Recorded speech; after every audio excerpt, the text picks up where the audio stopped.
진실 추적자 사건 반장 시작합니다. 자, 오늘은 간만에 미국에서 벌어진 사건 준비해 봤는데요. 함께 영상 보시죠. 자, 한 여성이 저렇게 침대 위에서 앉아서 빵을 먹고 있습니다. 자, 그런데 이 카메라 위치 침대 위 천장에 달린 것 같은데요. 보통 CCTV 이런 데 달지는 않는데, 자, 이번에는 사진을 한번 볼까요? 네, 앞서 그 여성 곤히 잠자는 모습 찍혀 있습니다. 짐작되시죠? 그렇습니다. 불법 카메라였습니다. 콜롬비아 출신의 이 여성, 미국 뉴욕의 한 가정집에 베이비시터로 입주했던 건데 이 집주인 남성이 틈만 나면 천장에 달린 화재 감지기를 만지길래 이상한 기분에 그걸 뜯어봤더니 저렇게 카메라에 또 저런 영상, 사진들 우수수 쏟아지더랍니다. 자, 결국 고소를 했다고 하는데 이 정말 불법 카메라 문제 이 만국 공통의 골칫거리인 것 같습니다. 자, 오늘 준비한 사건 해시태그로 소개해 올리죠. 네, 전남 여수의 한 아파트에서 30대 남성이 위층에 사는 40대 부부를 무참히 살해했습니다. 역시 층간소음 때문이었습니다. 자, 고속도로에서 음주 차량에 추돌 사고를 당한 피해자들 당연히 차에서 내려서 112 신고를 했죠. 자, 그런데 갑자기 음주 차량 운전자 발길질을 해댔습니다. 낭심까지 걷어차였습니다. 자, 10살짜리 손녀를 성폭행하고 그걸 촬영하고 또 그걸 계속 갖고 있던 70대 친할아버지. 재판이 열렸는데 변호인마저도 할 말이 없다고 했습니다. 자, 코로나 신규 확진자 수가 월요일 기준으로는 또 최다 기록을 세웠다고 하죠. 다소 답답하시더라도 가급적 나가지 마시고요. 이 시간 저희와 함께 하시죠. 자, 재미는 물론 의리로 함께하는 사건 반장. 대한민국과 전 세계 동포 가족 여러분의 시선을 모아서 출발합니다.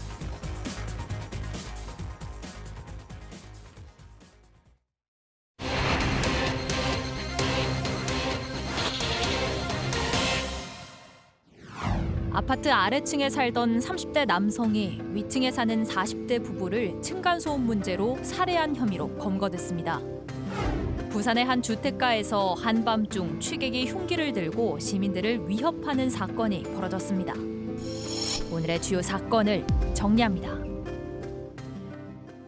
자, 오늘도 변함없이 사건 반장 시작합니다. 사회부 송우영 기자, 박지훈 변호사, 박상희 소장, 승재현 한국형사법무정책연구원 연구위원, 박준혜 수호 선생님 나오셨습니다. 안녕하세요. 네, 안녕하십니까? 예, 자, 오늘은 시작하기에 앞서서 두 가지 소식만 좀 전달을 해드릴게요.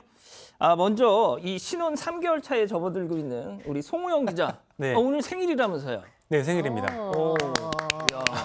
박수. 야, 진짜 이런 프로그램이 어디 있습니까, 진짜. 없을 것 같습니다. 네. 네. 야, 오늘 그럼 몇 살이에요, 지금? 35, 만 34입니다. 아, 네, 진짜 네. 뭘 또 만을 또 얘기하면 그래 또. 생일이니까. 아무튼 근데 자, 제가 딱 한 가지만 물어볼게요. 신혼 3개월 차.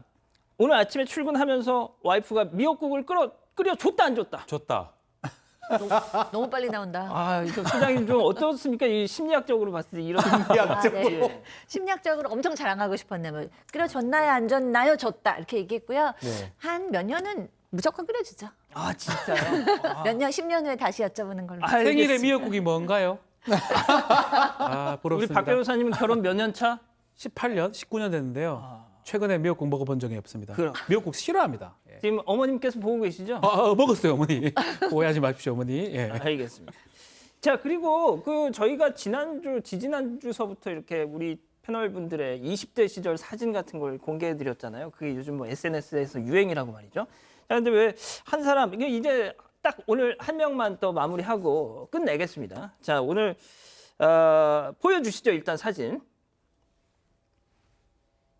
자, 김하은. 와. 예, 김하은. 저 제목 좀 다시 한번 볼 수 있을까요? 와. 자, 이게 지금 여러분이 아시는 그 김하은이 바로 저 사진 속 주인공입니다. 와. 예.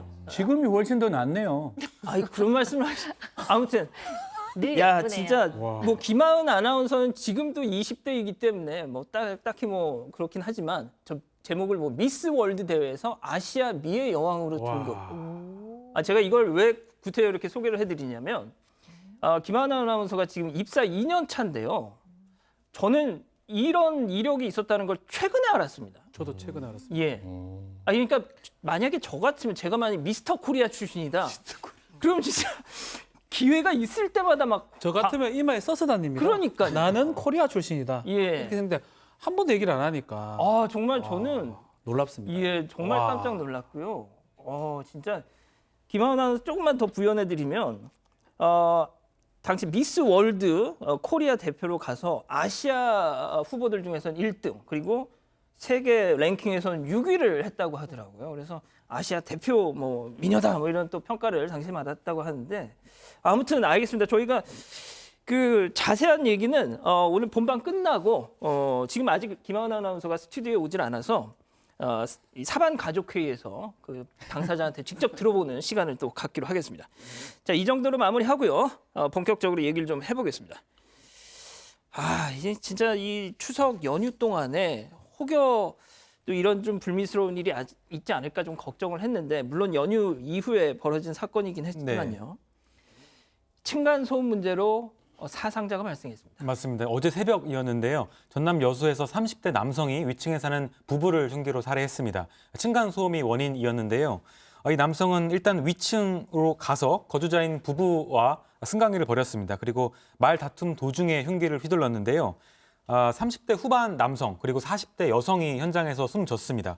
그리고 옆에는 이 사망한 부부의 60대 부모도 있었는데 이 부모에게도 흉기를 휘둘려서 지금 중상을 입은 상태입니다. 그리고 사망한 부부의 딸도 집에 있었는데 다행히 방 안에 문을 잠그고 있어서 딸은 화를 면했습니다. 자, 이 사건과 관련해서 인근 주민 또 피해자의 지인 그리고 경찰 관계자 얘기 직접 한번 들어보시죠. 막 쏟아진 소리가 나고 그냥 막 비명 소리가 나서 하도 아랫집에서 왔다고 했어. 너무 힘들다고, 너무 예민하시다고. 바닥에 매트 같은 걸 다 깔아내서 이런 경우는 좀 이게 좀 잠을 쓸 수가 아마 그런 건가 봐. 아마 그렇게 이제 좀 감정이 아마 이탈해가지고 그런 것 같아요.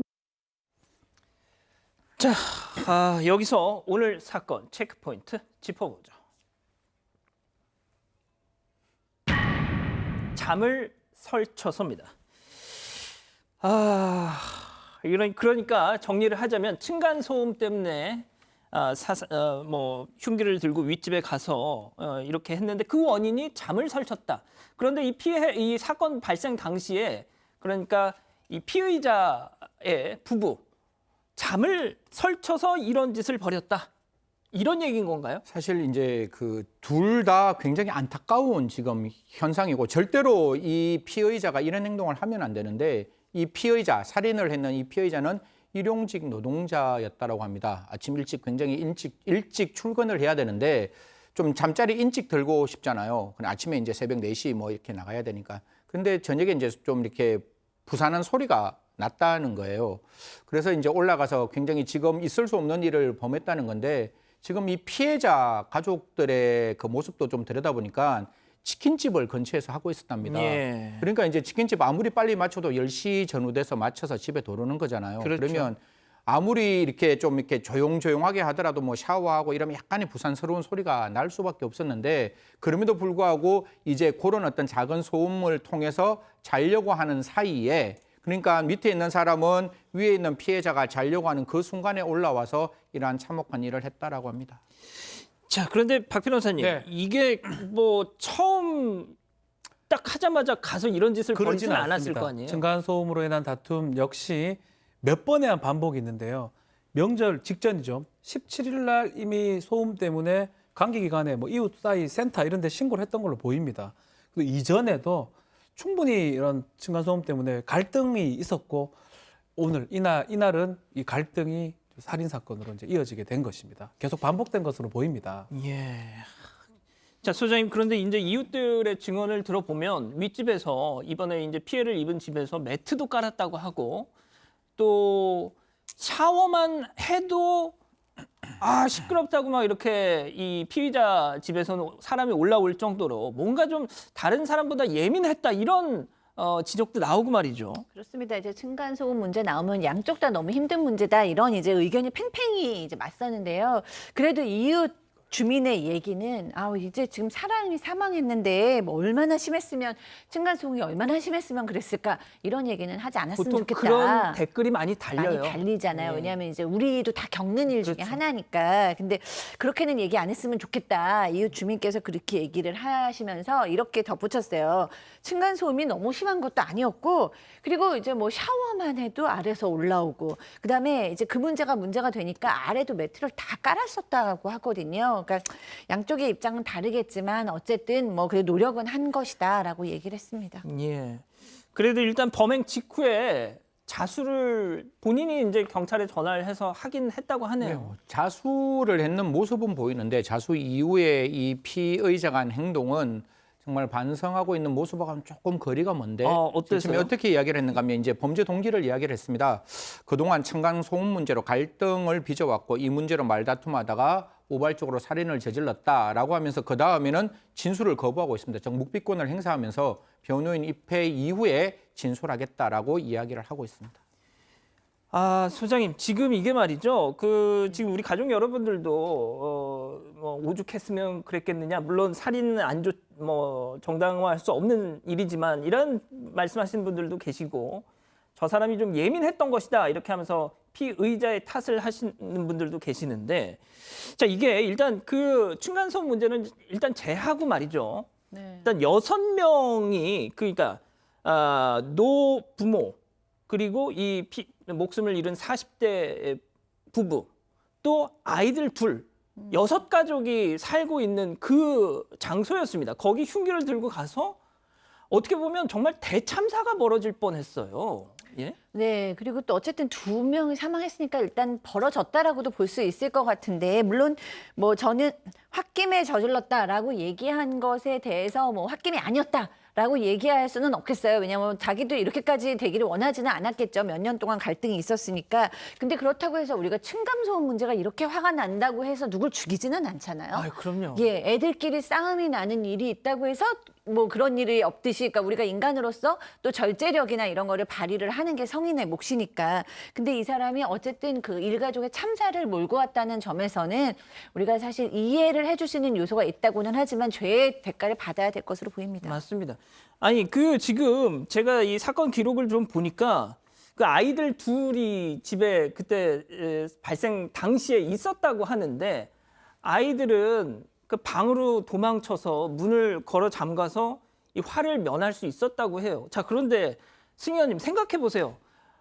뭐 이렇게 구체적으로 말씀드릴 필요는 없겠습니다만 아이들 입장에서는 그 문을 걸어 잠그고 무서웠죠. 있는 상황에서 그 밖에서 들리는 소리, 이 아이들은 어떡합니까 그러면? 이 아이들 정말 이렇게 사건을 처리할 때 저희들이 가해자를 어떻게 처벌하느냐도 중요한데, 사건에서 반드시 우리가 또 하나의 지켜봐야 될 대목은 피해자의 보호도 중요합니다. 특히 아이들 같은 경우에는 사실 뭐 우리 앵커께서 말씀 주신 바와 같이 상상이 공포를 만들 수 있고 그 소리는 평생 지워지지 않는 소리가 될 수가 있으니까요. 아이들에 대한 적극적인 어떤 치료 처우가 필요할 뿐만 아니라, 제가 층간소음 해결하는 가장 좋은 방법을 하나 말씀드리면 이해와 양해와 용서가 있으면 돼요. 그러면 분명히 위에서 좀 이렇게 층간소음이 있다 그러면 정말 옛날같이 대면하게 가지 말고 위에 딱 올라가 밑에 내려가셔가지고 우리 지금 식구가 이렇고 우리가 이렇게 매트 깔았고 이렇게 준비하고 있다. 그리고 우리가 시끄럽게 만드는 건 정말 미안하다라고 서로 간에 뭐 이렇게 마음과 마음을 전해줄 수 있는,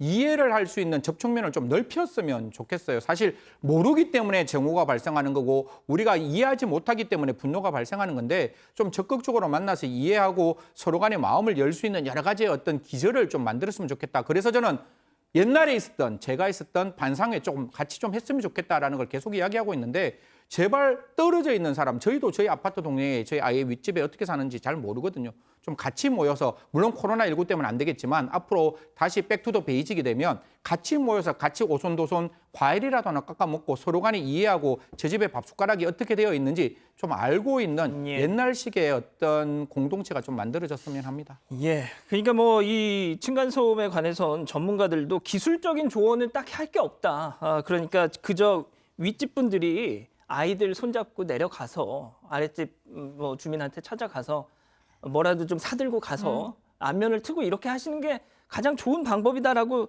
뭐 전문가들조차도 그렇게 얘기를 하던데, 자, 제가 이 관련 기사에 달린 네. 댓글들 봤더니 변호사님, 물론 정말 위에서 쿵쾅쿵쾅 거려서 그런 경우도 있지만 어떤 분은 댓글을 이렇게 달았더라고요. 진짜 쿵쾅쿵쾅 너무 이제 스트레스를 받아서 올라갔대요. 네.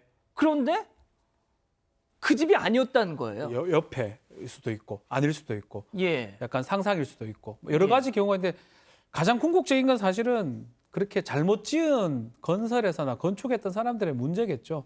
잘 지어야 되는데 건축비 아끼려 하다가 이래 된 거고 법적인 기준을 조금 말씀드리면 뭐 예를 들어서 뭐 형사적으로는 인근 소라죄 정도로 10만 원의 벌금밖에 안 됩니다. 민사적으로는 소송 넣었을 때 이기려고 그러면 예를 들어 데시벨 기준으로 하는데 주간에는 뭐 한 43, 야간엔 35 데시벨 넘어야 되는데 입증하기도 어려워요.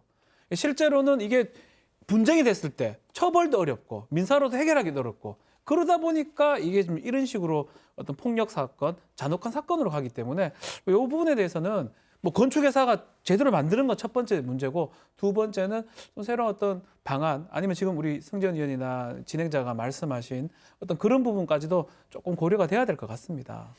예, 정말 층간소음 문제는 지금도 뭐 우리 가족 여러분들 말씀 주시는 거 보면 역시 안 당해본 사람은 모른다 뭐 이런 말씀 많이들 하고 계실 정도로 정말 이게 참 쉽지 않은 문제인 것 같습니다. 자, 첫 번째 사건 이렇게 정리하고요. 두 번째 사건 체크포인트 짚어보죠. 한밤중 마주친 남자. 자, 이거 부산에서 벌어진 일이죠? 네, 부산의 한 밤중이었는데요. 강아지와 함께 산책을 하다가 이상한 소리를 내면서 욕설을 하는 아저씨를 발견했다는 목격담이 있었습니다. 지난 25일 밤이었는데요. 강아지와 함께 산책을 하는데 이상한 소리를 지르는 남성을 발견한 겁니다. 술에 취한 아저씨가 고래고래 소리를 지르면서 욕을 하더라라고 했고요. 그래서 이상한 아저씨가 있다고 휴대전화로 사진을 찍어서 친구들에게 보내줬다 이렇게 설명을 했습니다. 느낌이 안 좋아서 빨리 지나쳐 왔는데 좀 있다가 더 놀라는 일이 생깁니다. 2분쯤 지나니까 순찰차 한 대가 지나가서 경찰들과 마주치게 되는데요. 경찰이 혹시 주변에 주치자를 봤냐고 물어서 아까 좀 전에 마주쳤다, 저기 앞에 있다라고 답을 했는데 경찰이 이번에는 칼을 들고 있었냐라고 물은 겁니다. 그래서 이 시민은 칼은 못 본 것 같다고 일단 답을 했습니다. 자, 그렇게 답을 했는데 본인이 찍은 사진을 나중에 이렇게 확대를 해서 봤더니 손에 진짜 뭘 들고 있네 그랬다는 거 아닙니까? 진짜 소름이 몸에 확 끼쳤을 것 같아요. 그러니까 주치자가 있다는 것도 공포스러웠고 경찰이 흉기를 들었는지 물었는데 그 당시에는 없었는데 그 사진을 확대해 보니까 정말 흉기를 들고 있었다는 거죠. 소리 지르죠. 주치하고 있었죠. 흉기 들고 있었다면 정말로 위험한 순간이었다라는 생각이 들 수밖에 없습니다. 자, 뭐 일단 딱 어느 정도 감은 오는데 말이죠. 자, 그럼 왜 흉기를 들고 이렇게 막 골목을 돌아다니고 있었을까요? 네, 그렇습니다. 경찰이 보니까 과거에 이제 정신 아마 질환의 치료 정력이 있었나 봐요. 그래서 본인이 이제 잡힐 때는 흉기가 떨어져 있었다고 합니다. 그러니까 본인이 뭐를 하고 있는지도 알고 있었을까라는 이제 의심이 드는데 그러기 때문에 더 위험하죠. 본인이 뭘 하고 있는지 인지를 못한다면 술까지 취해 있었기 때문에 더 위험하고 경찰이 그래서 일단은 지금 응급 입원 조치를 했다고 합니다. 경찰이 응급 입원 조치를 했다고요? 네네네. 자, 그리고 말이죠. 또 이 부산에서 벌어진 이 사건 지금 그걸 소개해 드린 건데 이 강원도 속초에서는 네. 호수 이 산책로를 이렇게 돌던 커플이 괴한에게 습격을 당했다. 그렇죠. 속초에 유명한 호수가 있습니다. 영랑호수에 20대 커플이 산책을 하고 있었는데 산책하던 도중에 30대 괴한한테 흉기에 찔리는 사건이 발생했습니다. 피해 남성의 얘기에 따르면 퇴근 후에 여자친구하고 산책을 하러 갔는데 반대편에 어떤 사람이 걸어오더만 제 뒤로 지나가면서 기습적으로 흉기를 찔렀고 여자친구 목도 흉기로 그었다고 합니다. 그래서 그걸 보고 저항을 하니까 가해자가 이 남성한테 손목으로 또 흉기로 찌르고 도망갔다고 하고 이후에 이제 이 남성의 모습인데 패닉 상태에 빠져서 병원에 옮겨졌다라고 알려져 있습니다. 저희 이게 원래는 칼라 사진인데 말이죠. 피사진이죠. 저희가 이렇게 좀 편집을 좀 했습니다. 워낙 좀 끔찍한 장면이라서 피해자분 본인이 자신의 SNS에 저 사진을 올린 건데, 자, 이 승 의원님 딱 이 사진만 보더라도, 그러니까 뭐 목 부위를 이렇게 흉기로 상해를 입었다면 이게 보통 일이 아닌데 말이죠. 이게 좀 부적절할 수가 있는데 저희 회사에 있는 저와 정말 친한 직원이 외국에서 이렇게 좀 불미스러운 일을 당했어요. 그래가지고 그 직원이 이제 목에 이제 그 상처가 있는데 사실 자상이라는 느낌이 굉장히 섬뜩할 수 있습니다. 이렇게 몸 안에 들어오는 그 느낌이 굉장히 섬뜩하고 더 문제는 그럼요. 자상은 분명히 이렇게 스카라 그래서 흉터가 남아요. 그래서 남죠. 계속 자기가 살아가면서 이 피해 여성은 자기 목을 보고 굉장히 많은 스트레스를 받을 수 있을 것이고 그 직원의 사모님은 지금 이 남편이 혼자 어디 가는 거를 두려워서 못 보낸다고 이야기를 하고 있어요. 저희 직원 중에 한 분.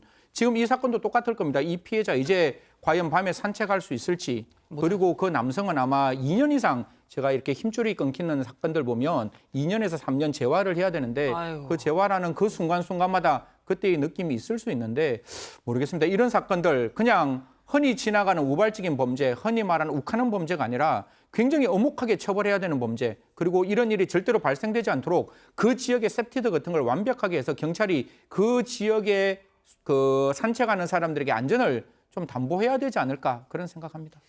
그래도 그 불행 중 천만다행인 것이 그 짧은 순간 여자친구를 보호하기 위해서 네네. 이분이 저항을 하면서 그래도 피해를 최소화할 수 있었다는 것인데 자, 이 범인 이거 뭐 하는 인간이에요? 검거했습니다. CCTV를 봐서 이 30대 남성을 검거를 했는데 범행 동기가 뭐냐라고 제기했을 때 전혀 얘기를 하고 있지 않습니다. 묵비권을 행사하고 있고요. 결국은 특수상해죄, 지금은 특수상해죄입니다. 왜냐하면 위험한 물건을 이용해서 사람한테 상해를 가했는데 근데 부위를 보면 목 부위예요. 예. 목 부위인데 사실 그래도 불행 중 다행히로 잘 피했기 때문에 생명에 위협이 없었지만 혹시라도 생명에 위협이 있는 부위였다면 아니면 그런 방법이었다면 살인미수죄도 가능합니다. 지금 긴급 체포된 상황이고 살인미수죄로 의율할지 그리고 왜 그렇게 했는지 경찰이 더 조사할 예정입니다. 예. 아니 진짜 이 피해 남성분이 SNS에 본인 그 사진과 함께 글을 좀 올렸는데 제발 부디 혼자 밤늦게 다니지 마시고 최대한 밝은 곳, 사람들 많은 곳으로 다니시라 이렇게 당부까지 하시더라고요. 참 그 당부가 되게 절절하게 들렸는데, 자, 이 부산에서 그 야밤에 혼자 칼 들고 있었던 사람들, 흉기 들고 있던 그 사람도 그렇고, 이 영랑호에서 이 흉기를 휘두른 이 사람도 그렇고, 아 이게 소장님 일단 정신이 좀 온전치는 않아 보인다라는 생각이 드는데, 네. 자 이게 말이죠. 그렇지 않습니까? 이 정신질환자들의 어떤 병원의 이 인권보호 차원에서 강제 입원을 어렵게 만들어놓은 이 건강복지법. 그러니까 이런 사건이 연달아 벌어지니까 이걸 좀 지적하는 목소리도 나오고 말이죠. 그러니까 이제 인권을 보호하기 위해서 이제 강제 입원을 쉽게 시키지 않고 굉장히 어렵게 했죠. 근데 이제 그러면서 이렇게 묻지마 범죄를 저지를 수 있는 인원들이 거리로 이제 많이 나온 거죠. 그러니까 양쪽 다 일단 그러니까 얻는 것이 있으면은 잃는 것도 있다 이렇게 뭐 많이들 얘기하시지만 사실 그러기에는 너무 잃는 것이 지금 심각한 상황이기 때문에 어느 정도 다시 한번 또 이제 재고를 해서 그 법안이 다시 한번 이제 좀 수정되어야 되지 않느냐라는 의견도 지금 많은 상태고요. 이렇게 묻지마 범죄가 일어나면 이것이 조현병 환자에 의한 범죄인지 아니면 사회 증오나 사회 혐오에 의한 범죄인지를 우리가 좀 잘 알아야 하고 중요한 거는 이들의 희생양이 힘이 없는 사람들이 될 가능성이 높기 때문에 사회 안정망에 대해서 제가 전 조금 더 촉구드리고 싶습니다. 알겠습니다. 자, 오늘 사건 이렇게 정리하고요. 다음 오늘 인물 이어갑니다.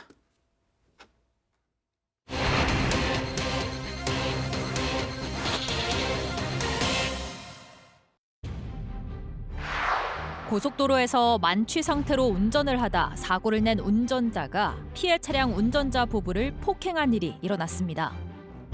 학원 조교로 일하는 20대 여성이 10대 학원 수강생의 고백을 거절했다가 협박에 시달리고 있다고 호소했습니다. 오늘의 주요 인물을 정리합니다. 자, 오늘 인물 먼저 체크포인트 짚어보죠. 적반하장 폭행입니다. 자, 저는 처음에 이 기사를 딱 보고서 제가 기사를 잘못 읽은 줄 알았어요. 맞습니다.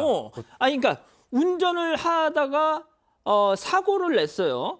나왔는데 그 사고를 낸 사람이 폭행을 했어요. 맞습니다. 그러니까 가해자한테 폭행을 당했다. 뭐 이런 황당한 사연인데요. 이 피해자 부부는 중부 내륙 고속도로를 달리던 중에 추돌 사고를 당했습니다. 설명에 따르면 빠르게 이 차량이 가해 차량이 앞지르더니 갑자기 속도를 다시 줄여서 사고가 났다고 설명을 하고 있습니다. 이게 지난 20일 밤 11시쯤 중부 내륙 고속도로였는데요. 이 가해자 남성은 음주도 한 걸로 보여서 이 피해자 부부는 112 경찰 신고도 합니다. 소방에도 신고를 하고요. 그랬더니 사고 발생 후 갓길에서 대화를 나누던 중에 갑자기 가해자가 제보자의 급소를 폭행을 하고 아이고. 또 이어 옆에 있던 제보자의 아내 하반신을 발로 찼다는 게 이 제보자의 설명입니다. 아니, 자 지금 딱 그 장면이 나오고 있는데 막 발이 어이구 지금 아이고. 보십시오, 보십시오. 저기 낭심을 지금 걷어차고 있어요. 지금 저 발길질을 하는 사람이 지금 가해 차량. 좀 이상하죠. 이게 뭡니까 이게? 자기가 사고를 냈어요. 어. 자기가 사고를 내고 갓길이 지금 돼 있는 그런 아니 상태. 보통 저런 상황이면 손이 발이 되도록 빌어야 되는 거 아닙니까? 무릎을 꿇기도 예. 그 정도는 할 필요는 없지만 어쨌든 예. 간에 반대의 행동을 지금 합니다. 119에 전화할 때는 지금 어떻게 했냐면 나오신 낭심을 차고 옆에 있는 아내의 왼쪽 무릎을 폭행을 세상에 합니다. 부인까지 세상에.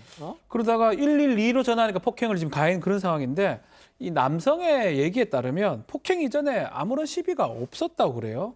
근데 이제 문제가 이제 있죠. 이 사람의 혈중 알코올 농도 나중에 측정을 해보니까 0.143% 정도라고 합니다. 뭐 정확하지는 않다고 하긴 하는데 그렇기 때문에 술에 취해서 오히려 본인이 적반하장격으로 폭행이나 상해를 가했던 걸로 보입니다. 지금 일단 정확하지는 않지만 제보자분 그러니까 폭행 피해자분에 따르면 그 가해자가 그러니까 사고를 낸 사람이 음주 수치가 0.143%였다라고 지금 얘기를 하고 있는데 말이죠.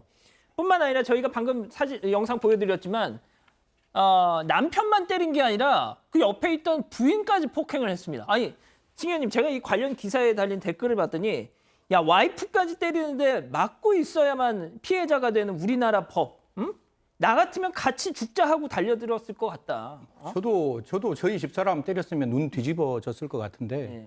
사실 이게 대한민국이 정당방위를 인정하는 범위가 너무나 협소를 해요.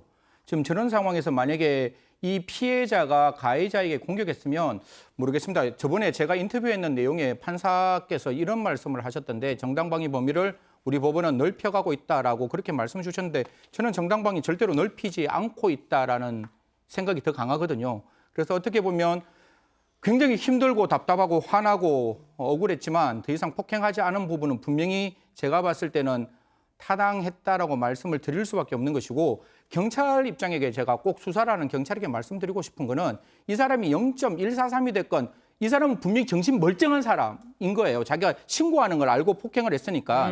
그러면 우리 특정범죄 가중처벌 등에 관한 법률에 이거 보복 폭행이거든요. 아하. 고소 같은 거 할 때 그 고소를 막기 위해서 폭행했다면 그냥 폭행이 아니라 이거는 분명히 1년 이상의 유기징역에 해당되는 것이고 1년 이상이라면 30년까지도 가능할 수 있는 형량이 나오는 거니까요. 적어도 자기가 잘못했던 점에 대해서 적반하장, 수호지심을 모르는 이런 행동에 대해서는 좀 엄히 처벌하는 모습을 좀 보여줬으면 하는 마음입니다. 예. 그 혹시 제보자 말시지 지금 나가는 거 앞장 다시 한 번만 좀 보여주실 수 있나요? 예.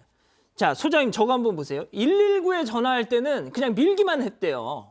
그런데 112 전화해가지고 경찰한테 딱 전화하니까 그때부터 폭행이 시작됐다는 겁니다. 예? 네.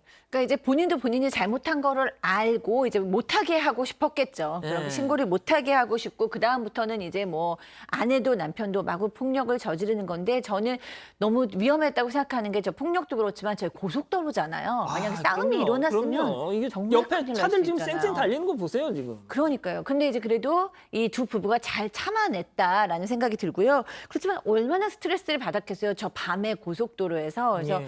이 사람 아마도 법적인 처벌을 지금 승현님께서 얘기하신 것처럼 많이 이제 제대로 받겠지만 정신적인 충격에 대한 보상도 아마도 고려될 것이다라는 생각 듭니다.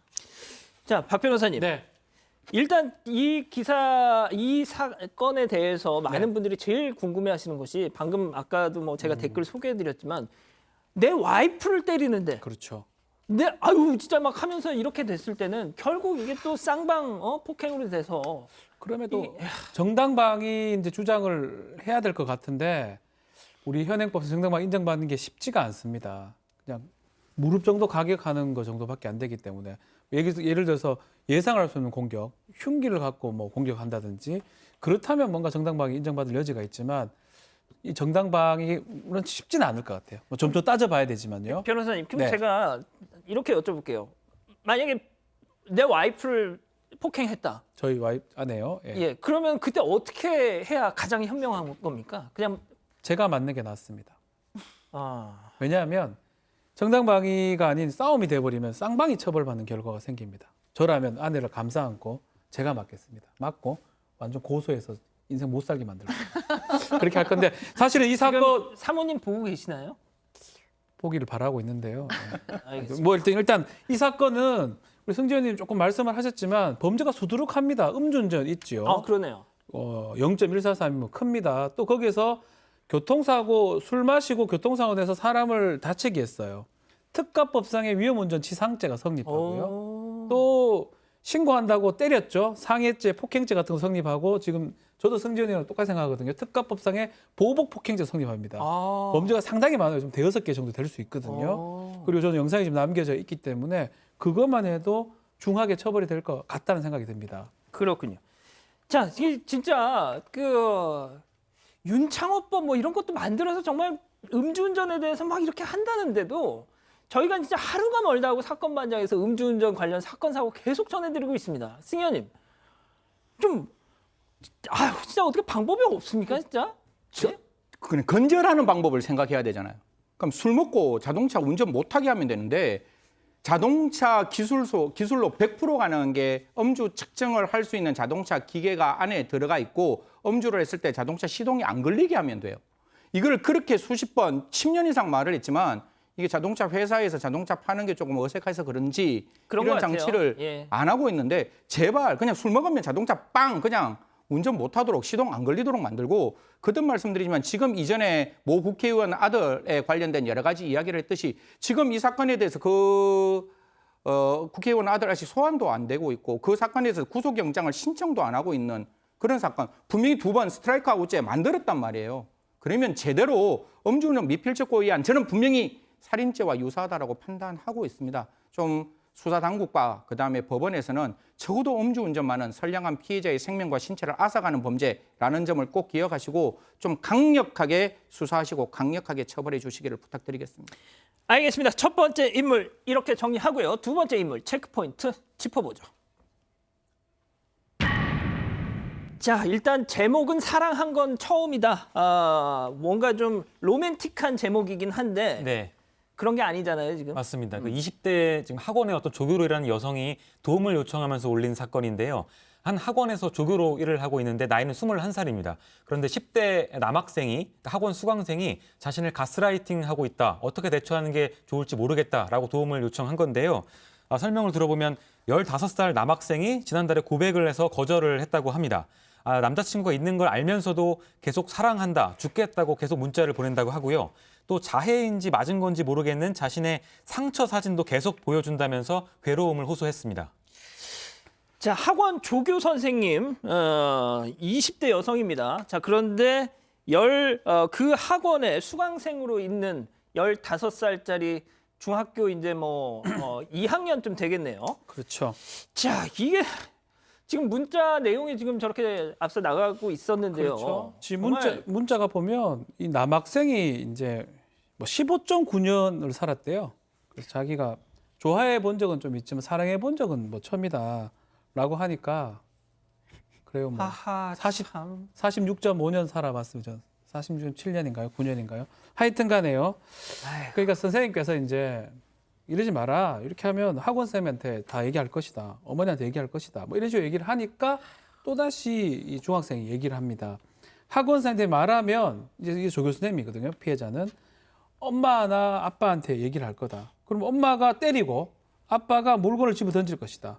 저번에 엄청 피가 났다라고 하면서 6살 차이밖에 안 되나 봐요. 이 예. 선생님하고. 6살 차이는 연예인 커플 중에 많다. 흔하다면서 좀 어떻게 해보자라고 하고 그러니까 숙제 얘기를 하면서 좀 대화를 돌렸다라고 합니다. 아니, 제가 이런 말씀 드리면은 꼰대다 이렇게 말씀하실 것 같아서 좀 말씀드리기가 좀 그렇긴 한데, 진짜 15살짜리가 내가 누군가를 좋아해 본 적은 많지만 사랑해 본 적은 처음이다. 그러니까 이 진짜 영화나 드라마 같은 거 얘는 너무 많이 본 거예요, 지금. 응?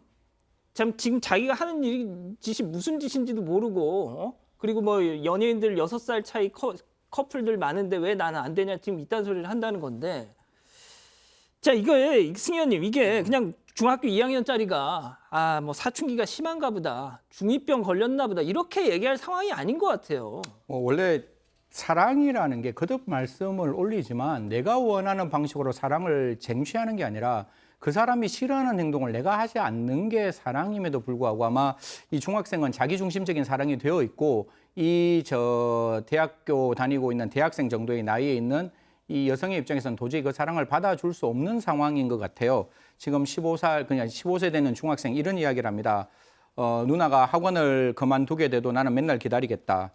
아니면 그 문 앞에서 이제 여대를 다니고 있는데 그 여대 문 앞에서 밤새도록 소리를 지르겠다라고 아이고, 이야기를 하고 또 뿐만 아니라 이제 급하니까 사실 이 상황에서 선생님이 아이에게 부적절한 관계 가지면 이거 100% 그루밍이 되고 100% 성폭력이 되기 때문에 지금 그런 상황을 만들어서는 도저히 안 되는 거거든요. 그래서 이 여대생의 그 조교는 그 어머니 그러니까 그 중학생 부모님에게 이야기를 했을 듯하고 이 행동은 분명히 옳은 행동이라고 이야기를 합니까? 옳은 행동이라고 생각을 하는데 그 15살 된 중학생 또 이렇게 이야기합니다. 말했구나. 그래도 누나 미워하지는 않을 거예요. 엄마랑 아빠랑 저를 동시에 때렸어요. 라고 이야기를 하는데 사실 앞에 있는 단어도 그렇고 뒤에 있는 단어도 앞에 있는 단어 끝까지 소리 지르겠다는 사실상 협박적인 생각이 될 수밖에 없는 것이고 뒤에 있는 단어는 사실 엄마 아빠가 자기를 때렸다는 거는 이 여대생이 이야기하고 있는 가스라이팅에 해당될 수 있는 가능성도 있는 부분이라서 이 부분은 부모님이 적극적으로 이 중학교 아이에 대한 교육을 하셔야 되는 상황이고 시간이고 이 시간을 놓치면 안 된다는 말씀까지 드리겠습니다. 그러니까 일단 이 피해자분은 이걸 가스라이팅이라고 표현을 하셨는데 이건 가스라이팅이 아니라 그냥 협박을 당하는 거라고 저는 생각이 들거든요. 저 개인적으로는. 자, 그런데 글쎄요. 소장님. 제가 너무 이 상황을 좀 크게 좀 보는 건지 모르겠습니다만 저는 이 아이가 제대로 좀 심리 상담이나 이런 걸 받지 않고 그냥 성장해 버리게 되면 나중에 정말 더 되게 심각한 상황이 올 수도 있을 것 같다는 생각이 들어요.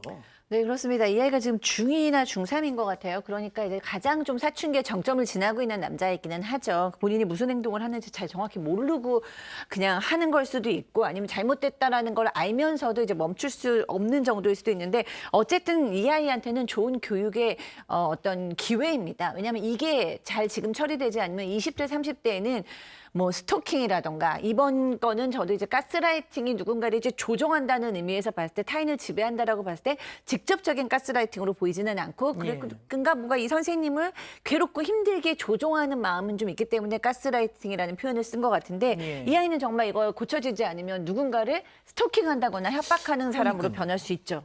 예. 아니 더군다나 이 실제 이 문자 내용들 보면은 드라마 최근에 했던 드라마 같아요. 갯마을 뭐 차차차 뭐 이런 드라마까지 얘기를 하면서 누구 배우의 실제 남자친구가 6살 연하다. 그러니까 우리도 가능할 수 있다. 뭐 이런 얘기. 이게 얼마나 좀 어립니까 이게. 네, 근데 한심하고. 지금 이렇게 제가 조금 걱정스러운 거는 이제 아이를 교육한다라고 하면은 또 이 엄마 아빠는 또 때리는 거라고 생각을 하실 수가 있는 것 같아요. 이 아이가 가정 지금 학대를 당하고 컸을 확률이 굉장히 높아요. 무슨 얘기만 하면 엄마 아빠한테 맞아서 피났다. 예. 이번에 선생님이 얘기했군요. 그러니까 이제 엄마 아빠가 둘 다 나를 동시에 때렸다. 예. 이런 얘기들과 이제 신체 사진을 보여준 걸로 아는데 이게 자해를 하고 거짓말을 하는 거의 가능성도 있지만 사실 진짜로 맞는 것일 수도 있어요. 근데 이 아이가 교육받는다고 할 때 맞는 건 아니거든요. 제가 봤을 때 이 아이는 상담과 정신적인 어떤 그런 성장적인 교육이 필요한 거지 체벌을 맞는다고 얘가 지금 해결되는 문제는 아니기 때문에 이 아이는 지금 법적으로 신고가 됐기 때문에 그 부분에 대해서 혼나야 되는 부분이 있지만 더 중요한 거는 상담을 받아야 되는 것으로 보입니다. 예. 자, 박 변호사님. 네. 일단 뭐 이 상황이 어떤 뭐 수사기관으로 넘어가게 된다면 어떻게 좀 처벌하기는 좀 어려워요. 일단 나이도 뭐 촉법 소년일 것 같고요. 협박이라 보기도 좀 협박은 해악의 고지가 돼서 공포심을 느껴서 그걸 받아들여야 되는데 뭐 이 사람에 따라서는 공포심을 느낄 수 있지만 객관적으로 판단을 좀 해야 될 것 같아요. 15살짜리 아이가 뭐 만으로 보면 뭐 좀 촉법 넘었을 수도 있지만 이 남학생이 선생님한테 저런 얘기 해가지고 선생님이 어떤 자기 신변에 대한 공포를 느낄까? 뭐 그러지는 않을 것 같거든요. 그래서 처벌은 사실 쉽지는 않다. 뭐 가스라이팅도 당연히 처벌이 좀 어렵고요. 아니 그런데 이제 그 선생 그 20대 여성 네. 입장에서는 애가 막 그게 실제 그런 사진인지는 모르겠습니다만 자해를 한 듯한 그런 사진을 막 보내서 그러면은 정말 그 뭐 심리적인 압박감이나 이런 게 그래서 그 선상이 있는 것 같아요. 뭐 그게 받아들여진다면 협박죄 같은 게 될 수가 있는데 그렇다고 하면 중학생인데 또 이걸 협박죄로 한다는 것도 조금 문제가 있고 아마 사법 당국에서 고민을 좀 해봐야 될 부분이 아닌가 예. 생각이 듭니다. 예. 알겠습니다. 자, 오늘 인물 이 정도로 정리하고요. 다음 오늘 법 이어갑니다.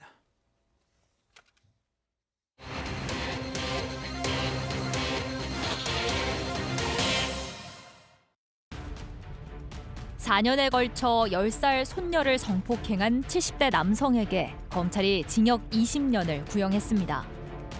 코 수술을 받은 뒤 병원에 있던 프로포폴을 몰래 훔쳐 투약한 30대 여성이 재판에 넘겨졌습니다. 오늘의 주요 재판을 정리합니다. 자, 첫 번째 재판 정말 화가 나고 어처구니 없는 사건입니다. 체크포인트 짚어보죠. 폐륜의 끝입니다. 어떤 사건에 대한 재판입니까? 네, 서울에서 70대 남성이 자신의 친손녀를 성폭행한 사건입니다. 손녀의 나이는 10살이었고요. 범행은 무려 4년에 걸쳐서 이루어졌습니다. 이 70대 남성은 손녀를 6번에 걸쳐서 성폭행을 했고요. 이 과정을 휴대전화로 촬영도 했습니다. 46번이나 촬영을 해서 소지한 혐의로 재판에 넘겨졌습니다. 정말 참 정말 말이 안 나옵니다. 예, 뭐 친부가 딸을 이렇게 친딸을 성폭행한 사건 뭐 자주 전해드렸었는데 이번엔 할아버지가 친손녀를 아니 그러니까 단순히 이 이자는 성폭행뿐만이 아니고요. 그걸 촬영을 해가지고 계속 또 소지를 하고 있었답니다. 이게 뭡니까 도대체? 예? 참 이게 저도 많은 사건 봤지만 말이 나오지 않을 만큼 충격적인 사건인데 10세 여아에게 성폭행을 했다면 그게 현실적으로 불가능한 신체 구조이거든요. 10세 여아면.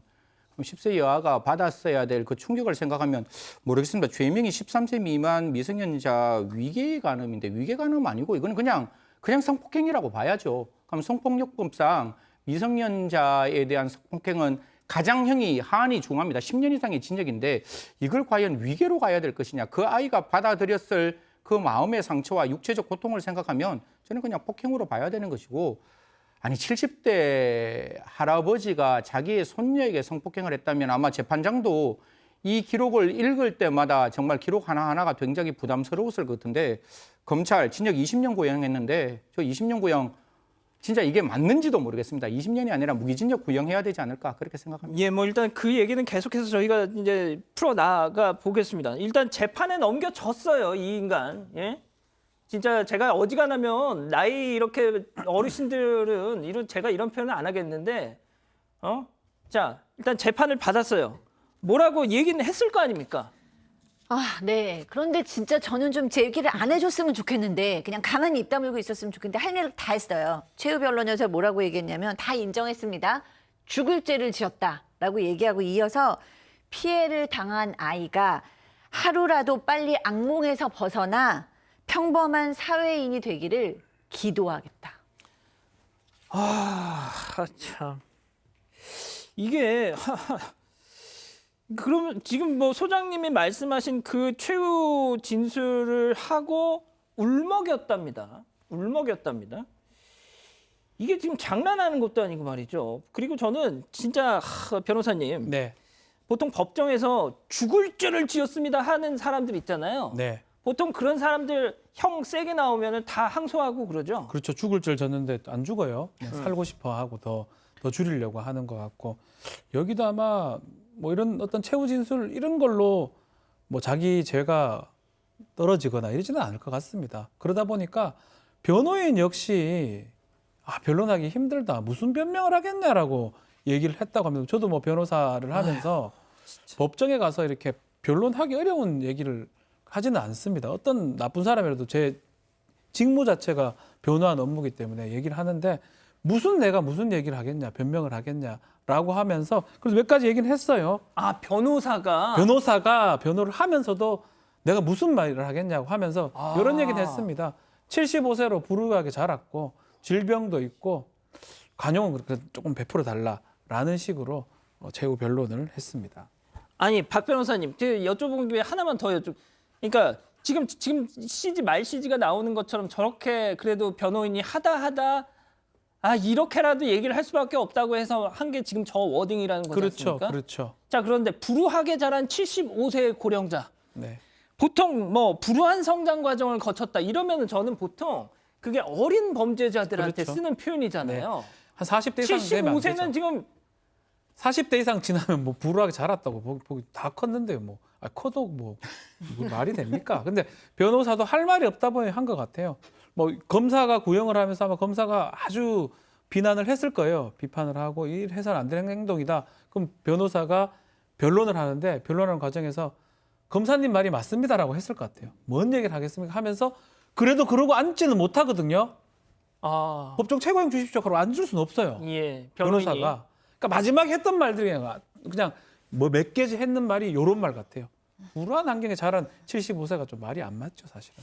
아니, 그러니까 승 의원님 진짜 다시 그 부분을 좀 여쭙고 싶은데 75살 된 사람의 불우한 성장 과정까지 이거 참작을 해줘야 됩니까?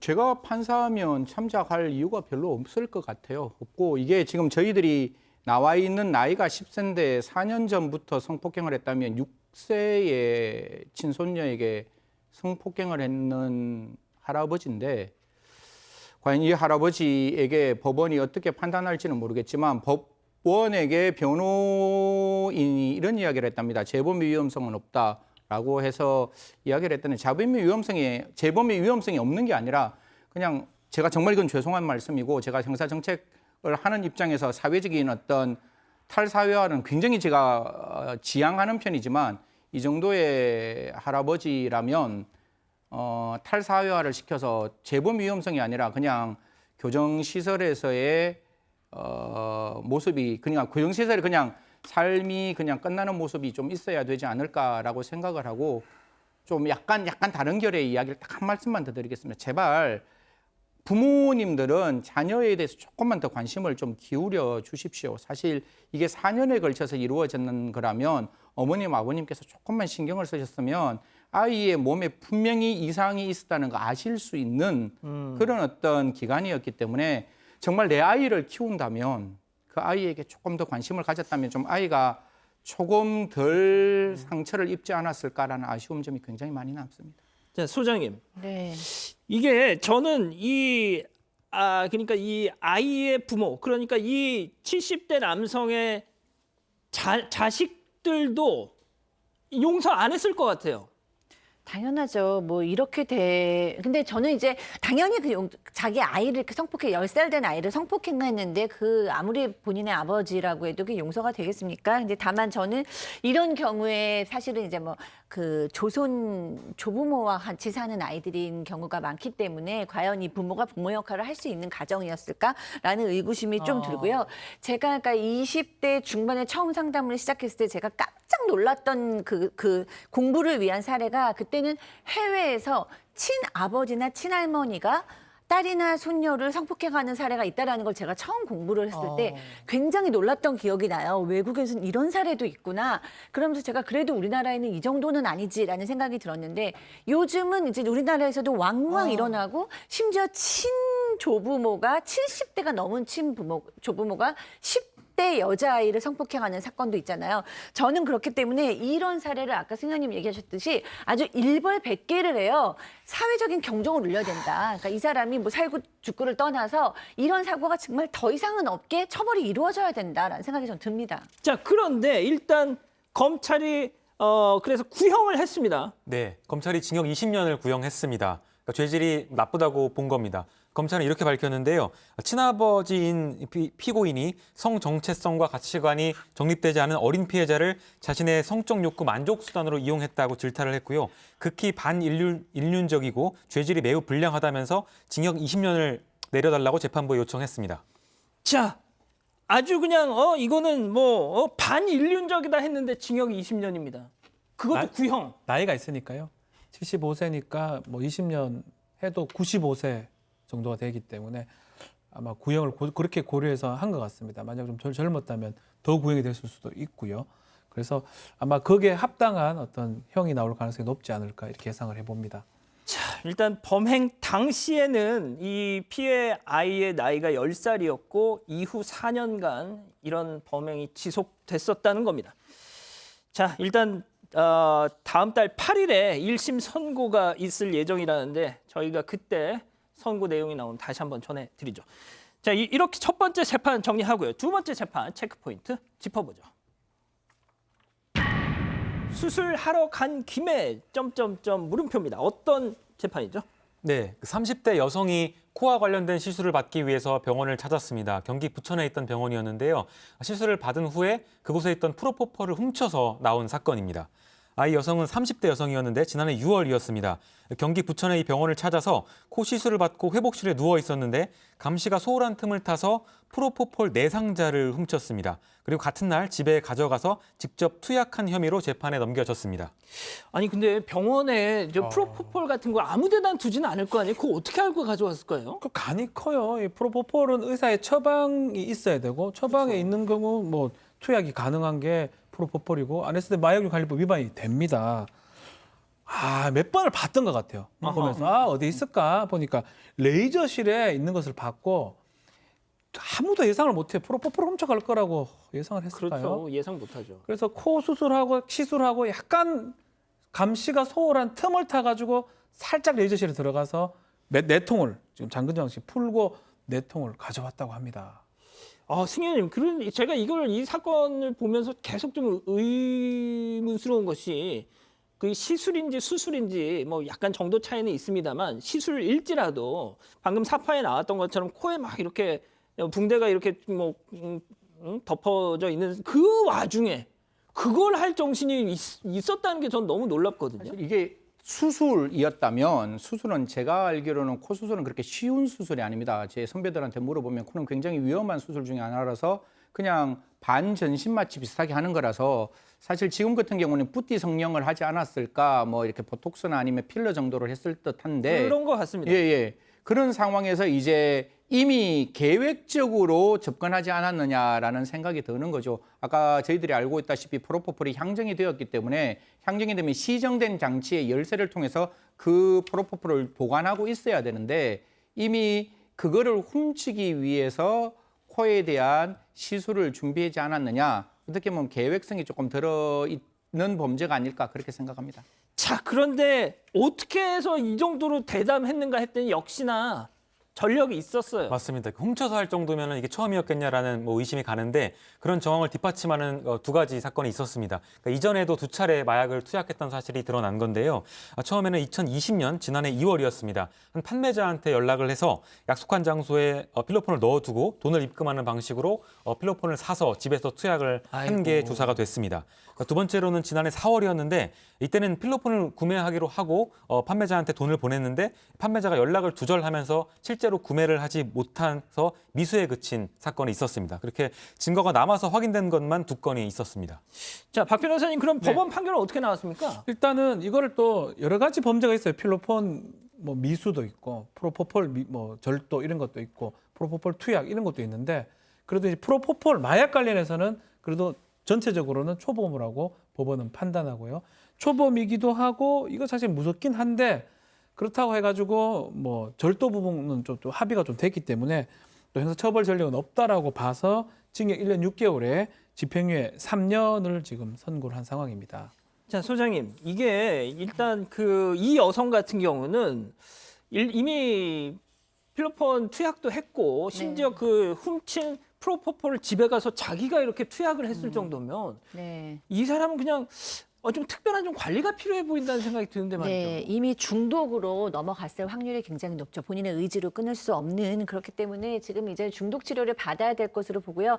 다만 이제 중독 치료를 받는 것이 또 쉬운 일이 아니에요. 본인이 자기 발로 걸어갈 일은 만무하고 또 나라에서 운영하는 그 중독 전문 치료는 굉장히 좀 적습니다. 한 20개, 21개 정도밖에 안 된다고 들었기 때문에 들어가는 것도 쉽지가 않은데 사실은 마약이 1회도 안 된다라고 얘기를 하는 게 마약을 이미 1회 하면서부터 뇌 구조가 바뀌기 시작한다는 연구도 많아요.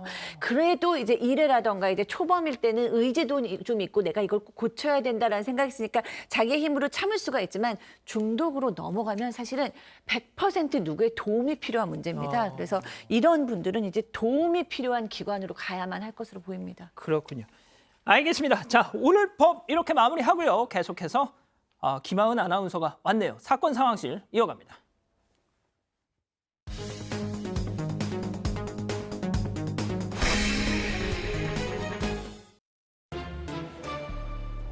지금 이 시간 사건 상황실에 올라온 화제의 뉴스 전해드립니다. 한 차량 운전자가 억울한 상황에 놓였다며 호소했습니다. 무슨 일이 있었던 걸까요? 지난 13일 차 한 대가 아파트 단지 안을 천천히 달리고 있습니다. 그런데 갑자기 도로 옆에서 자전거를 타던 아이가 균형을 잃고 넘어지는데요. 아이가 탄 자전거가 넘어지면서 달리던 차와 부딪힌 상황. 운전자는 아이가 12cm 높이의 인도 턱을 넘다가 차도 쪽으로 넘어진 사고인데 아이의 부모가 치료를 받겠다고 한다며 억울함을 토로했습니다. 무과실을 주장한 운전자, 자전거 추돌로 인해 자신의 차도 피해를 입었다고 호소했습니다. 지난달 중고 냉장고에서 1억 1천만 원의 현금 다발이 발견됐다는 소식 저희 사건반장에서도 전해드렸었는데요. 이 돈의 주인이 밝혀졌습니다. 지난달 6일 한 제주도민이 중고로 구매한 김치 냉장고. 이 냉장고 바닥에서 5만 원권 지폐 2,200장이 나왔다며 신고를 했는데요. 냉장고 바닥에 붙어있던 돈은 무려 1억 1천만 원. 경찰이 한 달여간 돈의 행방을 추적했습니다. 그 결과 돈의 주인은 서울에 사는 60대 여성으로 확인됐는데요. 여성이 지난해 9월 사망하면서 유족들이 냉장고를 폐기업체에 넘긴 것으로 알려졌습니다. 경찰은 이 돈이 여성이 보험금과 재산 일부를 처분한 것으로 범죄 관련성은 찾지 못했다고 밝혔습니다. 신고된 현금은 유실물 처리 절차에 따라서 유족에게 전달될 예정입니다. 자, 이게 뭐 일단 주인을 찾긴 했는데 아직도 좀 궁금한 것이 왜 돈 보험금과 재산 일부를 냉장고 바닥 밑에다 이렇게 붙였을까? 일단 뭐 맞습니다. 그건 논외로 하고요. 일단 주인을 찾았어요. 맞습니다. 저희도 전해드린 적이 있었는데 60대 여성이었습니다. 지금은 숨진 상태이고요. 경찰도 여러 가지 수사를 했는데 이 여성의 것이 맞다고 확인한 몇 가지 근거들이 있었습니다. 첫 번째는 냉장고가 유족이 견적 확인을 위해서 사진을 찍어둔 게 있는데 그 모델과 일단 일치를 했고요. 두 번째는 현금과 함께 약봉투가 발견이 됐는데 거기에 퇴원 일자가 적혀 있었습니다. 그걸 추적을 해보니까 약 구매자와 퇴원 기록이 모두 이 여성의 것과 일치를 했던 겁니다. 마지막으로 이 봉투의 필적을 국과수에 의뢰를 했더니 이 여성 필적일 가능성이 높다는 회신을 국과수로부터 받은 겁니다. 그래서 이 여성께 맞다고 확인을 한 거고요. 보험금과 재산 일부를 처분한 돈으로 일단 파악을 하고 있습니다.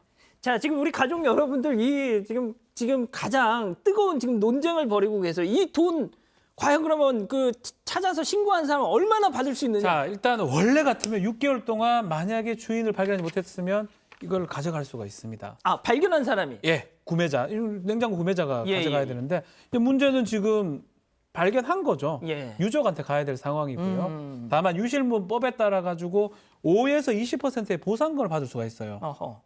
5% 줄 가능성이 높겠죠. 아, 딱 정해져 있는 게 아니라 또 그 범위가 있군요. 아, 기분이 막 되게 좋았다. 이거 없는 돈 찾았으니까 너무 감사하다면 20% 줄 수 있겠지만. 아이고. 야, 아니다. 이거 우리 건데 원래. 예. 5%도 줄 수도 있습니다. 아유, 왜 또 그렇게 그럼 뭐 그 사람들 마음이니까 뭐 할 수가 없고요. 5에서 20%를 줄 수는 있는데 이것도 세금이 붙어요. 아, 거기서 또 세금을 그렇죠. 떼요? 22% 세금을 붙입니다. 아이고야, 이런. 그래서 만약에 5%면 한 600 정도, 550만 물론 원 세금은 정도에서 내야죠. 20% 떼면 한 350, 400 정도 가져갈 수가 있을 것 같아요. 아. 최소. 얼마요? 400 정도 계산 좀 400만 원. 정확하게 안 해봤는데 세금 낼 거 내고 아, 그럼 400에서 400 얼마 정도 받아갈 수가 있습니다. 그건 최소 금액입니다. 예. 그렇군요. 5%. 알겠습니다. 자, 그리고 앞서 저희가 소개해드렸던 그 소식. 그 아이가 그 영상 다시 한번 좀 보여주세요. 자, 보시면은 그냥 그냥 혼자 차는 이미 지나갔는데 말이죠. 이거 치료비를 운전자가 줘야 한다? 자동차는 앞을 보고 운전하는 거예요? 뒤를 보고 운전하는 거예요? 당연히 앞을 보고 가야죠. 그럼 내가 지나오고 난 다음에 뒤에서 일어난 일을 내가 왜 책임을 져야 하나요? 그렇잖아요. 이게 아니 자동차가 가는데 앞에 갑자기 이렇게 자동차 가다가 앞에 있는 뭐 킥보드나 자동차가 앞에서 이렇게 부딪히면 그래도 인과성을 인정할 수 있는데 모르겠습니다. 저 아이 어머니 입장에서는 제가 말하는 게 굉장히 못되게 들릴 수도 있고 정말 이렇게 좀 냉정하게 들릴 수도 있지만 아니 자동차 운전자가 앞을 보고 운전하고 있는 상황에서 뒤에서 일어나는 사건을 가지고 만약에 책임을 져야 한다면 자동차 운전 못하는 거죠. 바깥에서. 그러니까 뒤에서 일어나는 일에 대해서 좀 정확하게 판단을 해야 되는 거고 저는 뭐 만약에 저렇게 해서 자동차가 부딪혔다면 부딪힌 자동차에 손해가 있다면 자차보험하고 자차보험에서 그 나와 있는 그 금액을 이 아이 부모님에게 구상권을 행사하는 것도 가능하지 않을까라는 생각합니다. 일단 보통 이런 상황에서는 전방주시 소홀 뭐 이런 경우로 하면은 그거는 그렇잖아요. 네, 그건 앞에서 부딪혔는데 지나가고 난 다음에 뒤에서 부딪힌 거를 그 운전자가 어떻게 예측할 수 있냐고요. 운전을 하는 사람이 앞을 보고 앞에 뭐가 있는지를 생각하지 내가 지나가는 뒤에서 뭔가 나한테 달려오는 것까지 예견해서 운전할 수는 사실상 인간에게 예견할 수 없는 부분이 아닌가라는 생각입니다. 예. 알겠습니다. 자, 이 정도로 정리하고요. 다음 소식 이어서 전해주시죠. 전통시장에서 소매치기 범죄를 저지른 남성이 경찰에 검거됐습니다. 장을 보고 있는 사람들 틈으로 한 남성이 다가갑니다. 여성의 곁을 서성거리던 이 남성. 나중엔 손에 무언가를 든 채 사라졌는데요. 이 60대 남성은 지난달 24일 5일장에서 두 차례에 걸쳐 140만 원을 훔친 혐의를 받습니다. 통행로가 좁고 사람이 많은 점을 이용해서 여성들이 물건을 고르는 사이에 범행을 저질렀는데요. 남성이 가방을 뒤져 지갑을 훔치는 데 걸린 시간은 불과 3초에서 5초. 피해를 당한 여성은 대부분 60대 이상의 고령층이었습니다. 경찰은 남성을 절도 혐의 등으로 구속했습니다. 의정부 교도소에서 탈주했던 20대 남성에 대한 영장 실질 심사가 오늘 열렸습니다. 자수 아버님께서 권유해 주신 건가요? 아니면 본인이 직접 하신 건가요? 제가 전화해서 자수하고 싶다고 말씀드려가지고 자수했어요. 영장 실질 심사에 출석한 남성은 취재진의 질문에 별다른 답변을 하지 않았습니다. 앞으로 재판에 성실하게 임할 건가라는 질문에만 네라고 짧게 답했는데요. 사흘 전 의정부 교도소 정문 앞에서 코로나19 검사를 하려고 대기하던 틈에 수갑을 찬 채로 달아난 남성. 남성은 경찰에게 과거 수감 생활 중 수감자들에게 괴롭힘을 당한 기억이 있어 달아났다고 진술했습니다. 남성은 도주 후 29시간 만에 아버지와 함께 경기 하남경찰서에 찾아와서 자수했는데요. 도주 당시 검찰의 신고가 늦어지고 또 경찰이 이틀 동안 행방을 찾지 못했던 점을 지적하는 목소리도 나오고 있습니다. 지금까지 사건 상황실이었습니다. 자, 이 교도소 탈주범 이게 오늘 새로 나온 그 보도를 보면 그 아버님이 설득을 해서 자수를 시켰다. 이게 다 이렇게 알려졌지 않습니까? 심지어 제가 아들놈 국밥 한 그릇 먹이고 자수시키겠습니다. 그래서 약간 그래도 참 그 부정이 참 눈물겹다. 뭐 이런 얘기가 나왔는데 정작 지금 방금 싱크 들으신 거에 따르면 그냥 제가 자수했습니다. 제 의지로 자수했습니다. 뭐 이러네요 또. 네, 그렇습니다. 뭐 그때 어떤 것이 진실인지는 알 수가 없습니다. 본인은 어쨌든 내가 자수를 할 마음을 먹고 아버지께 연락을 했다. 뭐 이런 식으로 얘기를 하니까 이렇게 되면은 좀 처벌이 약화되나요? 어쨌든 이제 조금 더 두고 봐야 할 것 같고요. 그러면 왜 도망갔냐라는 말에 있어서 예전에 구속 수감 생활을 할 때 그 수감자들로부터 따돌림을 당했다, 괴롭힘을 당했다. 그게 무서웠다. 전과가 있는 상태에서 다시 재판을 받는 것도 두려웠다. 이렇게 얘기를 했고요. 수사관들이 또 쫓아가지 않았냐라고 얘기를 하니까 쫓아오다 중간에 그만두더라라고 얘기를 했다고 합니다. 자, 일단 박 변호사님, 네. 이 남성 어떤 좀 도주죄면 도주죄. 뭐 구금되는 사람이 도망갔을 때 성립하는 범죄고요. 1년 이하의 징역이 형이 높진 않아요. 왜냐하면 사람들이 이렇게 잡혀 들어갈 때는 도주하고 싶은 게 본능이라고 이렇게 본 것 같아요. 뭐 잘했다는 건 절대 아닙니다. 그래서 도주죄가 추가될 거예요. 이미 있던 절도죄하고 도주죄가 되고 이번에는 영장이 거의 99%. 왜냐하면 도주의 우려가 영장 발부의 기준이에요. 영장이 아마 영장이 발부될 가능성이 아주 높습니다. 변호사님, 근데 이제 이렇게 했다고 하지 않습니까? 도주할 때 수사관들이 쫓아오지 않았다. 네. 이렇게 얘기하면 또 수사관들 또 무더기 징계받지 않을까요? 그것도 CCTV 같은 게 있으니까. 예. 아니, 어떻게 보면 약간 좀 일부러 이러는 건가 싶기도 하고 말이죠. 정말 만약에 쫓아가지 않았다면 직무유기죄라든지 다른 게 될 수가 있고 징계 처분을 받을 수가 있겠죠. 근데 해서는 잡으러 가야죠. 그러니까요. 예. 알겠습니다. 자, 송 기자. 네. 야, 진짜 요즘 세상에도 전통시장에서 이렇게 슬쩍 이게 아직도 있네요, 이거. 맞습니다. 이게 CCTV에 잡혀서 이제 발각이 된 건데 예전에 CCTV가 없었던 시절에는 뭐 아예 잡지 못할 범죄일 것 같습니다. 3초에서 5초 내에 했으니까요. 지금 영상도 나오고 있는데요. 저 남성은 여러 차례 소매치기 전과가 있는 인물로 알려졌습니다. 그렇게 통행로가 좁고 사람이 많아서 혼잡한 틈에 장소를 이용했고요. 또 물건을 사는 여성만 골라서 범행을 저지르는 걸로 조사가 됐습니다. 피해자도 대부분 60대 이상의 중반 지금 딱 고령이었습니다. 슬쩍하네요. 네, 이게 불과 3초에서 5초밖에 걸리지 않았기 때문에 정말 순식간에 이뤄진 일이었고요. 또 범행을 저지른 뒤에는 대중교통을 타지 않고 하천변을 따라서 걸어서 이동을 했다고 합니다. 큰 도로에 비해서 CCTV가 없는 그런 도로만 이용한 걸로 경찰은 보고 있습니다. 자, 승희 의원님, 좀 짧게, 요즘에는 진짜 대부분 현금을 안 쓰다 보니까 이 소매치기들도 많이 사라졌다고 전 들었거든요. 이게 전통시장이기 때문에 조금 달라요. 그러니까요. 전통시장에서는 사실 이게 상품권도 많이 사용되고 현금이 많이 사용되는 맞습니다. 부분이라서 특히 이제 60대 어르신들께서 그냥 물건을 사다 보면 현금을 가지고 있는 걸 이미 이 사람은 예측을 하고 또 이렇게 소매치기를 했는 것 같은데요. 사실 소매치기 저도 모처럼 봤는데 좀 이렇게 전통시장에 다니시더라도 좀 이렇게 신용카드를 많이 받아줄 수 있는 부분이 있으면 좋겠고 상품권을 가져가실 때 좀 번호를 조금 적어 놓으시면 좋겠어요. 그래서 뭐 좀 적어 놓으시면 나중에 이제 소매치기를 당하더라도 이게 사실 신고를 하면 재권 판결을 받을 수 있으니까요. 그런 형태로 좀 준비를 하시면 물론 번거로운 일이겠지만 좀 준비하시면 어떨까. 가장 중요한 거는 자기 몸 앞에 지갑을 갖다 놓아야지 지갑을 뒤로 그렇습니다. 놓는 순간 그렇습니다. 나의 지갑이 아니라는 생각 좀 가지시면 좋겠습니다. 가방을 앞쪽으로 매는 게 가장 좋은 예방법이다, 이렇게 전문가들도 얘기를 하시더라고요. 자, 이 정도로 정리하고요. 이어서 사건 현장 넘어갑니다.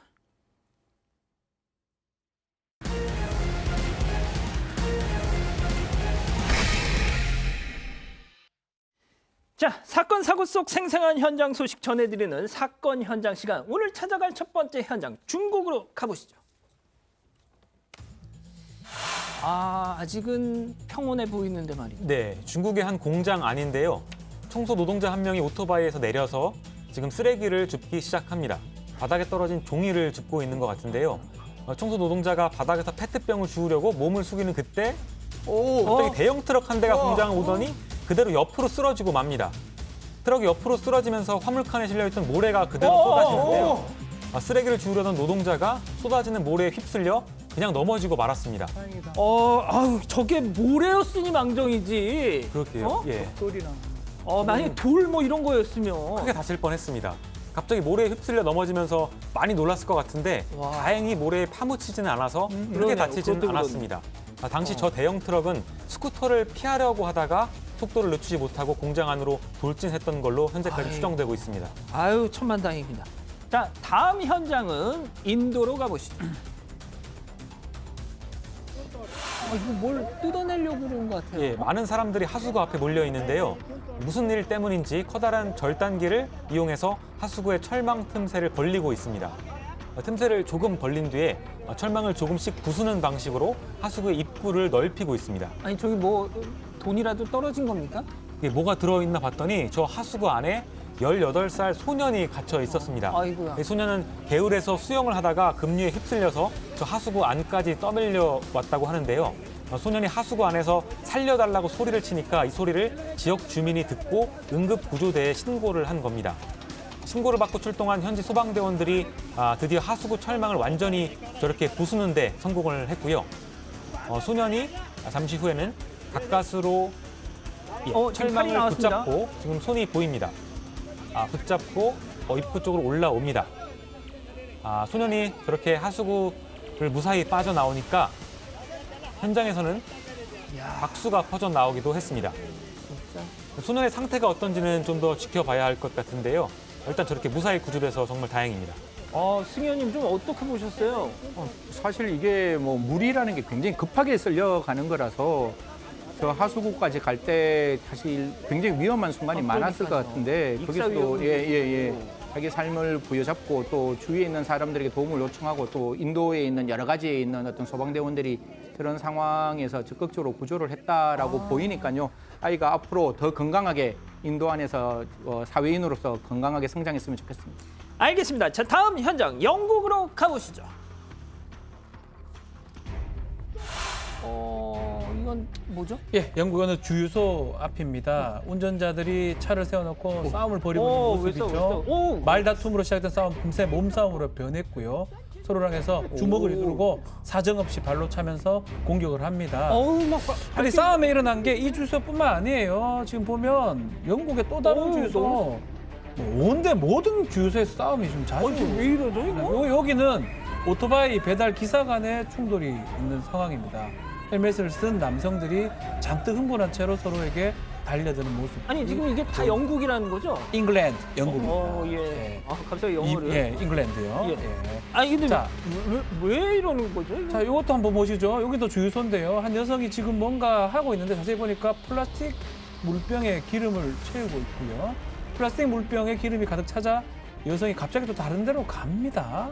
알고 보니 새 플라스틱 물병을 가져오려고 했던 것 같아요. 근데 이 플라스틱 물병, 물이 가득 차 있는데 새 물병, 그걸 따서 생수를 버리고 버립니다. 바닥에 그대로 그냥 쏟아버립니다. 왜냐하면 물 필요 없어요, 여기는. 왜냐고요? 왜? 물보다는 기름이 더 중요하다고 보는 것 같습니다. 조금이라도 플라스틱 병에 기름을 좀 넣어야 되겠다. 이런 아이고야. 생각이 있고 그러다 보니까 플라스틱 병에 물을 비우고 주유기를 넣어서 또다시 기름을 채우고 가득가득 채우는 그런 모양새입니다. 아니 지금 무슨 일 벌어졌나요? 여기는 영국 잉글랜드입니다. 영국 지금 주유 대란으로 혼란에 빠진 상황이에요. 코로나19하고 블랙시트 영향으로 정유사의 기름을 나를 트럭 운전사가 부족하다. 이런 보도가 나오니까 시민들이 불안감을 느끼고 기름통까지 들면서 세상에. 사재기를 한 겁니다. 자, 여기서 시민들의 이야기를 잠시 들어보겠습니다.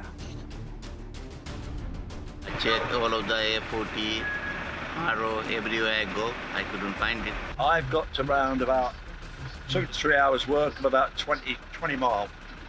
So I don't know what I'm going to do. Panic, pure panic.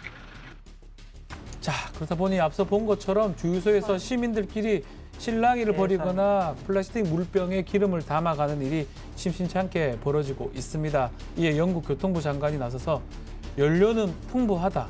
이번 사태는 순전히 공황 심리에 따른 것이라 하면서 평소대로 행동하고 또 대기형 행렬은 나타나지 않을 것이다 말은 했지만 아직까지 줄이 줄어들지는 않고 있다고 합니다. 알겠습니다.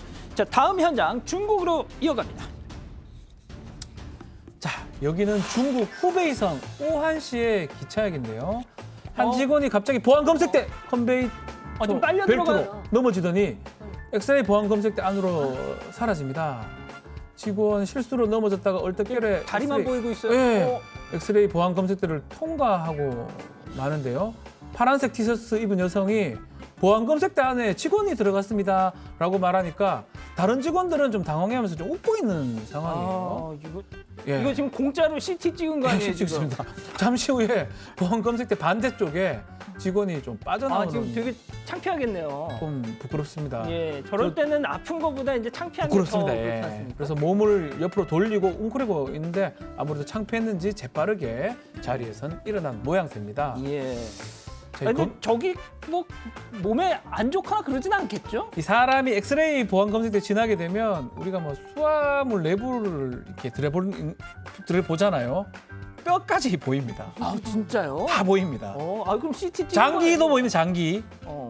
그래서 일단 저 직원 다친 데는 없다고 합니다. 근데 저 직원 경우 실수로 넘어져서 엑스레이 보안 검색대를 통과한 거는 거지만 또 방사선 인체 해가 또 될 수 있으니까 앞으로는 좀 올라가지 마세요. 이제 찍혔으니까 조심하셔야 될 것 같습니다. 증인님 뭐 하실 말씀 있으세요? 보통 저희들 공항대 가면 지금 사람들 다 이렇게 예, 서서 예, 보잖아요. 예, 예. 그게 똑같이 이제 엑스레이 활용하는 건데 뭐 저 지나왔다고 해서 그렇게 특별하게 문제는 없을 것 같은데 예. 하여튼 조심해야 되지 않을까 생각합니다. 알겠습니다.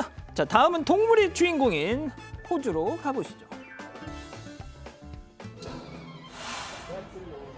이거 뭘까요? 네, 거리에 주차된 검은색 자동차 한 대가 보입니다. 근데 자동차 안쪽에 뭔가 있는데요. 내부 천장을 보니까 벌떼가 있습니다. 벌떼가 순식간에 자동차 조수석 위쪽을 덮친 겁니다. 아니 저기 뭐 꿀 발라놨어요? 그러니까 저게 지금 검은색 자동차 차주가 호주 시드니 남서부에 사는 리즈완 칸 씨입니다. 칸 씨가 이날 장을 보기 위해서 마트 앞에 저렇게 잠시 주차를 해놓은 건데요. 10분 만에 다시 차로 돌아왔는데 저걸 칸 씨가 발견하고 깜짝 놀라고 말았습니다. 잠시 자리를 비운 사이에 벌떼가 창문으로 들어와서 자신의 차에 자리를 잡았던 겁니다. 세상에. 당시 상황이 어땠는지 들어보겠습니다. And maybe they like my Jeep, you know. Well, I returned to the car, so I had people around the car with the cameras on, and the bees inside the car. 지금 웃을 상황이 아니잖아요, 지금. 네, 그렇죠. 지금 벌떼가 운전석 바로 옆에 문틀에 자리를 잡고 있는 거니까 뭐 문을 열어서 운전할 수도 없는 상황이고요. 그러면 물릴 수도 있으니까요. 그러니까 어찌할 줄 모르고 발만 동동 구르고 있었는데 그때 구세주가 등장했습니다. 어허. 인근에서 양봉업을 하는 한 노인이 와서 내가 도와주겠다 이렇게 얘기를 한 겁니다. 저 노인인데요. 빈 벌집을 가져와서 맨손으로 차량의 벌들을 왜 저래? 옮겨 담기 시작했습니다. 그럼 저렇게 계속 벌에 수도 없이 쏘이는데도 상관하지 않고 훌훌 털어내고 다시 또 벌을 옮겨서 차 안의 벌을 저렇게 모두 정리를 하고 있습니다. 자세한 얘기 한 씨에게 망도 안 썼어. 한 씨에게 직접 들어보겠습니다. This old man came up to me. You want to give it to me? And I said, of course you can take them all. He was actually a lifesaver for me.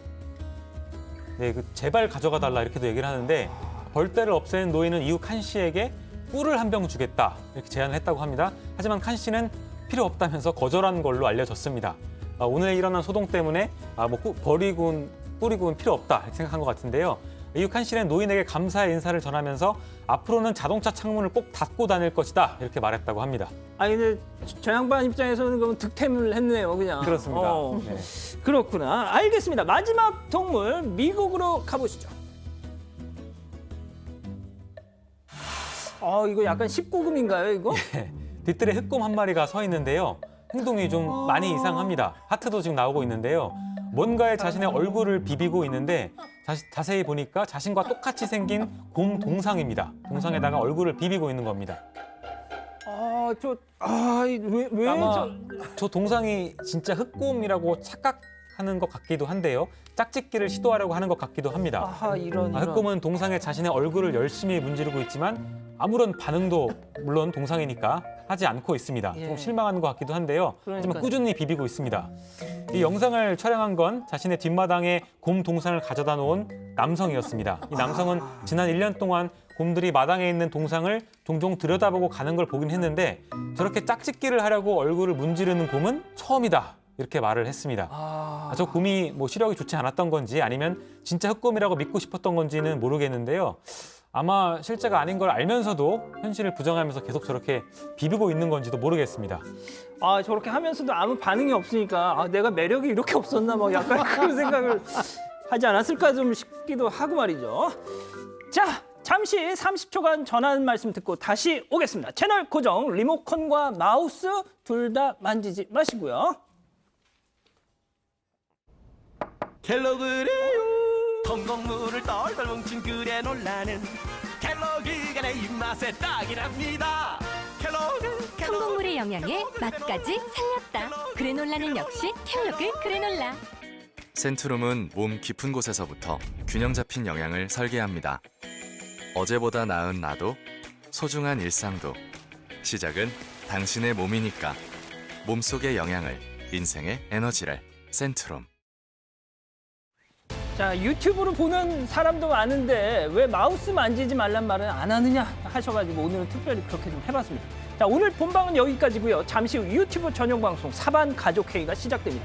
아까 방송 첫머리에서 전해드린 김하은 아나운서 얘기, 본인한테 직접 한번 얘기 듣는 시간 가져보죠. 자, 저희 먼저 가 있을 테니까 함께 해 주십시오. 자, 본방은 내일도 별이 3개 오후 3시에 다시 옵니다. 자나깨나 코로나 조심, 안녕히 계십시오.